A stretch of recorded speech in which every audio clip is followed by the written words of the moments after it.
Sangareddy municipality చైర్మన్గా వనిత బాధ్యతలు స్వీకరించారు. టీజీఐఐసీ చైర్మన్ నిర్మలారెడ్డి సమక్షంలో ఈ బాధ్యతలు చేపట్టారు. జ్యోతిర్వస్తు విద్యాపీఠం వ్యవస్థాపకులు బ్రహ్మశ్రీ మహేశ్వర శర్మ సిద్ధాంతి పూజలు నిర్వహించి ప్రత్యేక ఆశీస్సులు అందించారు. తనకు చిన్న వయసులోనే మున్సిపల్ చైర్మన్ అవకాశం ఇచ్చిన నిర్మలా జగ్గారెడ్డిలకు ప్రత్యేక ధన్యవాదాలు తెలిపారు. ప్రజలకు ఎల్లప్పుడూ అందుబాటులో ఉంటూ సంగారెడ్డిని ఆదర్శ మున్సిపాలిటీగా తీర్చిదిద్దేందుకు కృషి చేస్తానని హామీ ఇచ్చారు. సీఎం రేవంత్ రెడ్డి కేంద్ర ప్రభుత్వ సహకారంతో సంగారెడ్డి మున్సిపాలిటీ అన్ని రంగాల్లో అభివృద్ధి చేసేందుకు కృషి చేస్తానని చెప్పారు నిర్మల జగ్గారెడ్డి.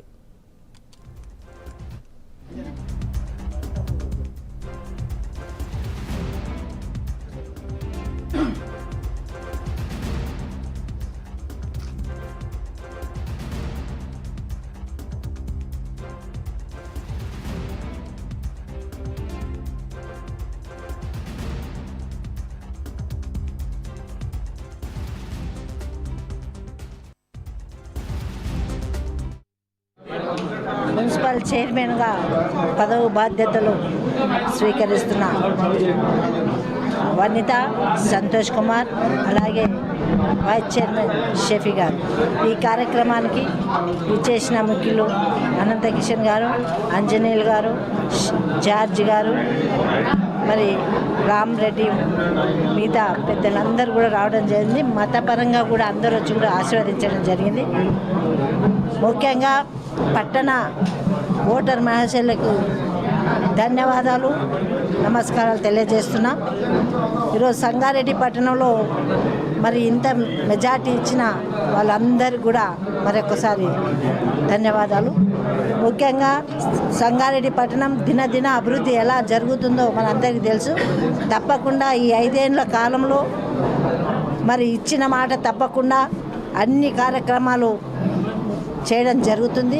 జగ్గారెడ్డి గారి సపోర్ట్తో, అలాగే ముఖ్యమంత్రి రేవంత్ రెడ్డి గారు, అందరి కేంద్ర మంత్రులు అందరి సహకారంతో సంగారెడ్డి పట్టణాన్ని మరి అభివృద్ధి చేయడానికి మంచి అవకాశం ప్రజలు ఇచ్చినందుకు చాలా సంతోషం. మరి అలాగే మిగతా కౌన్సిలర్లు కూడా అందరికీ కూడా అభినందనలు తెలియజేసుకుంటూ, మరి ముఖ్యంగా జిల్లాలో కూడా నేను చాలా ఆనందిస్తున్నా డీసీసీగా ఉన్నందుకు. మరి సాధ్యమైనంత వరకు అన్నీ కూడా గెలిపించుకోవడం జరిగింది. అలా కూడా ప్రజలందరికీ కూడా ధన్యవాదాలు తెలియజేసుకుంటూ అభివృద్ధి పథంలో మేము ఉంటున్నామని తెలియజేసుకుంటూ సెలవు తీసుకుంటున్నాను. జై హింద్. అందరికీ నమస్కారం. మరి ఈరోజు నేను చైర్పర్సన్గా పదవి బాధ్యతలు స్వీకరించడం జరిగింది. మరి కార్యక్రమానికి విచ్చేసిన మా ముఖ్య అతిథి నిర్మలా జగ్గారెడ్డి గారికి, మరి కాంగ్రెస్ నాయకులు పెద్దలు కిషన్ సేఠ్ గారికి, జార్జన్న గారికి, రగన్న గారికి, రామరెడ్డి గారికి, కిరణన్న గారికి, ఇంకా అందరు పెద్దలందరికీ కూడా, మీడియా మిత్రులకు, మున్సిపల్ సిబ్బంది అందరికీ కూడా హృదయపూర్వక నమస్కారాలు తెలియజేసుకుంటున్నాను. మరి మాకు ఇంత భారీ మెజార్టీ ఇచ్చి గెలిపించిన మా 23వ వార్డు ప్రజలకు కూడా ప్రత్యేక ధన్యవాదాలు తెలియజేసుకుంటున్నాను. మాకు ఇంత చిన్న వయసులో ఇంత గొప్ప అవకాశం ఇచ్చిన జగ్గారెడ్డి గారికి, నిర్మలా మేడం గారికి, వారి కుటుంబానికి మేము ఎప్పుడు కూడా రుణపడే ఉంటాము. ఇక మీదట కూడా జగ్గారెడ్డి గారి సహకారంతో నిర్మలా మేడం గారి ఆధ్వర్యంలో సంగారెడ్డి అభివృద్ధికి కృషి చేస్తామని, అభివృద్ధి పదంలో ముందుకెళ్తామని సందర్భంగా తెలియజేసుకుంటున్నాం.